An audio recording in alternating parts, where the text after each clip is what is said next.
For my cinematography course, we had to create a 2-minute film that used lighting and shot composition to express an emotion. The emotion I expressed in my film was loneliness. And here is how I attempted to convey this emotion to the audience. My favourite artist is known for bringing out the beauty in loneliness. Edward Hopper, without a doubt, was my most influential inspiration for this piece. His paintings often shrink the subject to occupy only a small portion of the frame, allowing their surroundings to engulf them. Windows frequent in his work, such as in Nighthawks, where he uses them to separate the perspective of the viewer from the subjects, perhaps in an effort to isolate the viewer as much as the subjects themselves. These were obviously techniques that I tried to mimic in my piece. I had the character often very small in the frame, opting for wide and long shots. There's also even a shot where the camera is separated from the character by a window. Wong Kar-wai's film In the Mood for Love was another inspiration of mine. This film is famous for relentlessly utilizing a technique kind of known as frames within frames. This is a technique created by positioning the camera in a certain way so there is literally a frame within the frame of the film. It is a visual style that can be analysed to mean a whole range of things, but perhaps most noticeably the feeling of observing. The camera is positioned in such a way that it invites the audience to feel as if they are looking in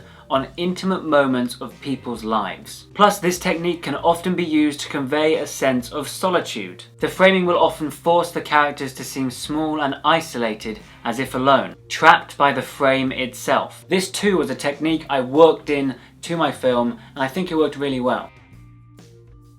Creating this film made me realise that loneliness is a unique emotion. It was a weird mix of emotions that meant this was an interesting task to carry out by lighting a scene to express this emotion. If it was an emotion like love, obviously a lot of people associate love with red and warmth, so you would often use an orange light or a tint of orange to create that emotion through light. On the other end of the scale, if it was sadness, you'd often use a blue, cool light. Loneliness was an interesting one because I didn't want to convey the emotion of sadness, which often is almost confused with loneliness. Tone of light that is often associated with loneliness. It seemed to be quite a grey, dull light with a bluish tint. And that was the lighting I was striving to create for this film. With that said, I occasionally opted for a more orange golden light. I hoped the occasional streaks of a warmer light would sway the mood away from sadness and more towards the isolated loneliness I was aiming for. I felt that if I completely overwhelmed the frame with this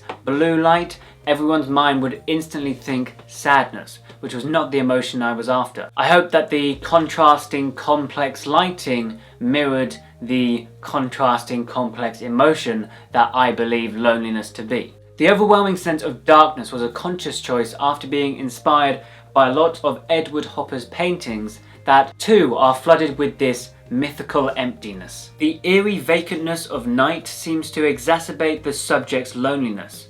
Perhaps not only because night is often associated with loneliness, but the absence of light itself voids the frame of details that would otherwise be there. The idea here was that the lack of details in the frame created a rather lonely frame that reflected the mindset of the character. So there you go, that was a quick analysis of my film and how to use lighting to convey an emotion. I hope you enjoyed the video and I hope you learned something. Feel free to go back and watch my film, and I'd love to know your comments of perhaps how you would express the feeling of loneliness yourself or how you would improve on the film. Thanks very much for watching. My name's Owen and I'll see you in the next video. Oh, also, if you're a young filmmaker and you have any questions, feel free to leave them in the comment section and I'll do my best to answer them. Thanks.